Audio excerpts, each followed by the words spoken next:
इस कहानी के पिछले भाग में आपने देखा कि कैसे पक्षियों ने एक कव्वे और कव्वी को आश्रय दिया, उन्हें रहने के लिए घर दिया और फिर कैसे उन कव्वों ने उन्हीं पक्षियों की रोशनी चुरा ली। दूसरे रोज जैसे ही सुबह होती है, कबूतर अपनी लालटेन ना देखकर रानो चिड़िया और दूसरे पक्षियों को इकट्ठे करता है और उन्हें सारी बात बताता है। दोस्तों, ये काम पहले तो कभी नहीं हुआ और सब पक्षियों को पता है कि वो लालटेन मेरी माँ की निशानी थी और मैंने कैसे संभाल संभाल कर रखा हुआ था उसे। हम पूरी कोशिश करेंगे कि तुम्हारी लालटेन मिल जाए। कबूतर, तुम मन थोड़ा ना करो। चिड़िया ऐसे बात कर ही रही थी कि तोता भी वहाँ आ जाता है। मैं तो लुट गया, कोई चोर मेरी रोशनी ही चुरा ले गया।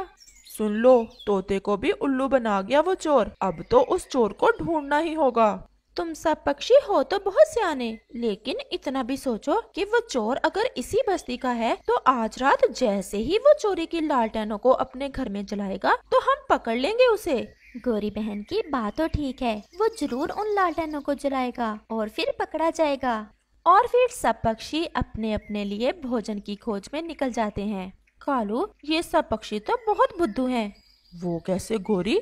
ये पक्षी आज रात को सबके घर में देखेंगे कि इनकी चुराई हुई लालटेन किसके घर में जल रही है। इन्हें ये नहीं पता कि पागल हैं हम जो रात को चोरी की लालटेन जलाएंगे। कालू, मैंने तो वो लालटेन अच्छे से छुपा दी है। और फिर गोरी कव्वी और कालू कव्वा भी अपने घर चले जाते हैं। कालू, आज जग्गू सुबह से कुछ खा नहीं रहा, न जाने क्या हुआ है इसे। क्या हुआ मेरे छोटे से बच्चे को? क्या खाना है? बोलो, मैं लाकर दूंगी अपनी जान को।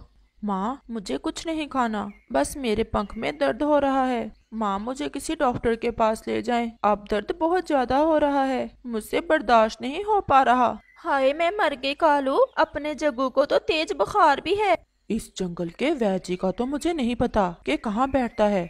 जाओ और किसी पक्षी से पूछ कर आओ। जल्दी जाओ कालू, जग्गू का शरीर जल रहा है। और फिर कालू कव्वा वहाँ से चला जाता है। थोड़ी ही दूर उसे कबूतर एक पेड़ पर बैठा मिल जाता है और वो कबूतर के पास जाता है। कबूतर यार, मेरे बेटे को तेज बुखार है और बाएं पंख में बहुत दर्द है। क्या तुम मुझे बता सकते हो कि इस बस्ती का वैजी कहाँ बैठता है? हमारी बस्ती के सभी पक्षी पहाड़ों के पास चील दीदी के पास जाते हैं। उसे सभी जंगल की जड़ी बूटियों की पहचान है। हम सब तो चील दीदी से ही दवा लेते हैं। महंगी है थोड़ी, लेकिन दवा अच्छी देती है। अब मैं चलता हूँ, मुझे अभी अपने बेटे को उस चील के पास लेकर जाना होगा।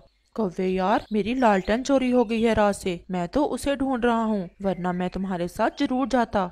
लालटेन का नाम सुनकर एक बार तो कव्वा डर सा जाता है, लेकिन फिर जल्दी से कहता है, उसे जरूर सजा मिलेगी जिसने तुम्हारी रोशनी चुराई। ऐसा कहते हुए कालू वहाँ से चला जाता है। कालू, कुछ पता चला वैजी का? जग्गू तो अपनी आंखें ही नहीं खोल रहा। तुम ना घबराओ, पहाड़ों के पास रहती है चील। कबूतर ने बताया है, वो बहुत अच्छी दवा देती है। हमारा जग्गू बहुत जल्द ठीक हो जाएगा। और फिर वो दोनों पति पत्नी अपने बेटे जग्गू को लेकर पहाड़ों की तरफ चले जाते हैं। बुखार तो बहुत तेज है, मैं इसे अभी दवा देती हूँ। क्या तुम्हारे पास दवा के बदले में देने को कोई चीज है भी या ऐसे ही आ गए हो? चील दीदी, हम नए आए हैं इस बस्ती में, अभी तो हमारे पास कुछ भी नहीं है। हमें तो घर भी कबूतर और तोते ने दिया है। आप हमारे बच्चे पर दया करें और इसे दवा दे दें। देखो कव्वी, मेरा भी परिवार है, मुझे भी अपने परिवार के लिए भोजन लेना होता है। अगर ऐसे मुफ्त में दवाइयाँ बांटूंगी तो फिर मेरा तो परिवार भूखा ही सोएगा। गौरी बहुत मिन्नती करती है चील की, लेकिन चील नहीं मानती। तुम दोनों इसे कहीं और ले जाओ, मेरी समझ में नहीं आ रही इसकी बीमारी। कव्वा और कव्वी ये जानते थे कि चील ऐसा क्यों कह रही है, क्योंकि चील को तो दवा की कीमत चाहिए थी। मेरी ये नोजपिन सोने की है, बहुत कीमती है, मेरी माँ ने दी थी मुझे। आप ये रख लें और प्लीज मेरे बच्चे को दवा दे दें। गौरी की नोजपिन को देखकर तो चील बहुत खुश हो जाती है। असली सोने की है ना? कहीं ऐसा ना हो कि नकली हो। चील बहन, बहुत कीमती है, ये ले आप, हमें जल्दी से दवा दे दें। और फिर गोरी कव्वी अपनी नोजपिन चील को दे देती है और फिर चील जग्गू के मुंह में 2 कतरे बुखार कम करने वाली दवा के डालती है। ये तो थी दवा बुखार की, बुखार तो थोड़ी देर में उतर जाएगा, लेकिन इसके बाएं पंख की दर्द नहीं रुकेगी। चील दीदी वो क्यों? क्या दर्द की दवा नहीं है आपके पास?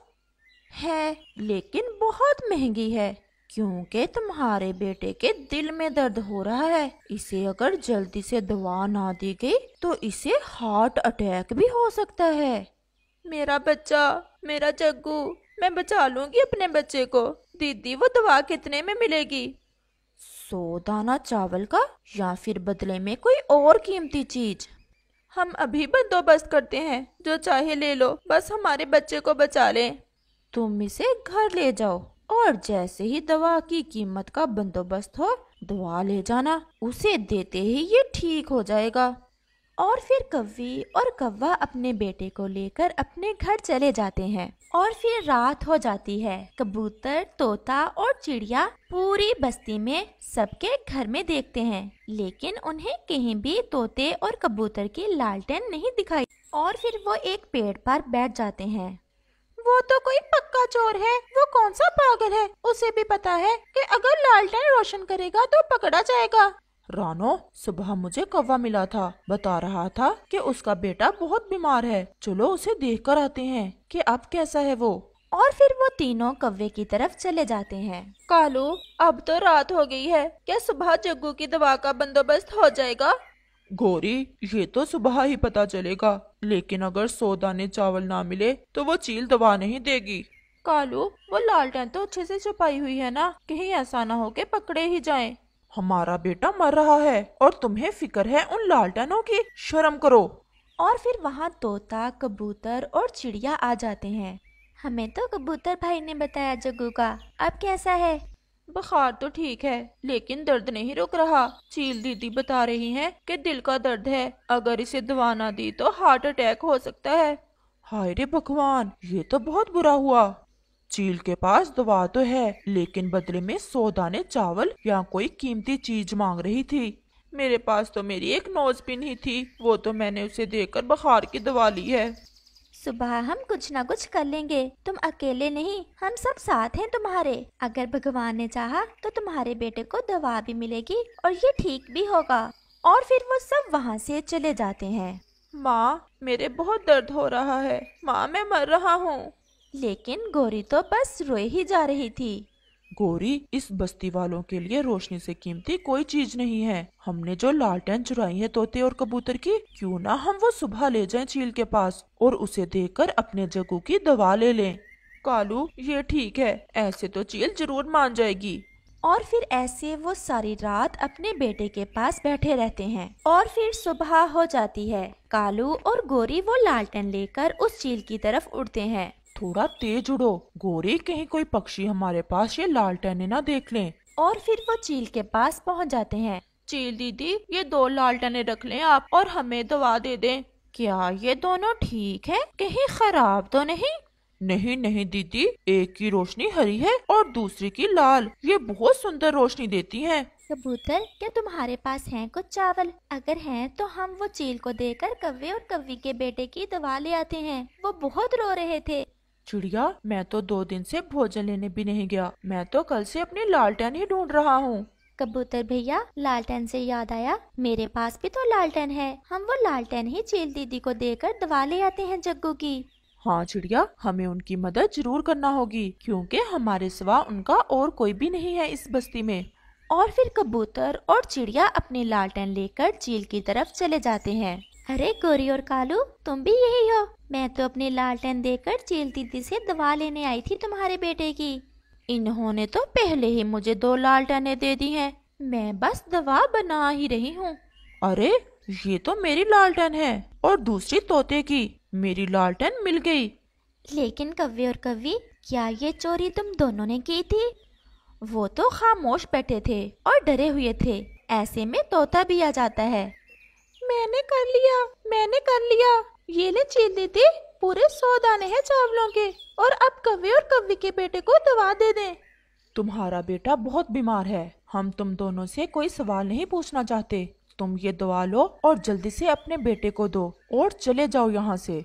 और चील दीदी, आप ये चावल रख लें और ये दोनों लालटेनें हमें वापस कर दें। और फिर गौरी और कालू कौवा दवा लेकर घर चल देते हैं। इन्हें जो सजा भगवान ने दी है वही बहुत है इन दोनों के लिए। अब हम इनसे कोई और बात नहीं करेंगे। तुम दोनों अपनी अपनी लालटेनें उठाओ और हम चलते हैं। वो कौवा और कौवी जैसे ही दवा लेकर घर पहुंचते हैं तो देखते हैं कि उनका बेटा जग्गू तो मर चुका था। रात भी गहरी हो जाती है और वो दोनों खामोश थे और रो रहे थे। सबके घरों में रोशनियां थी लेकिन सिर्फ उनके घर में ही अंधेरा था और अब उनका बेटा भी उनके साथ नहीं था। इस कहानी से हमें सीख मिलती है, रोशनियां बांटो ना कि रोशनियां चुराओ। रोशनियां चुराने से घर रोशन नहीं होते बल्कि अंधेरों में डूब जाते हैं। प्यारे दोस्तों, क्या आप बता सकते हैं कि चील के पास चावल के 100 दाने कौन लेकर आया? हमें आपके कमेंट का इंतजार रहेगा।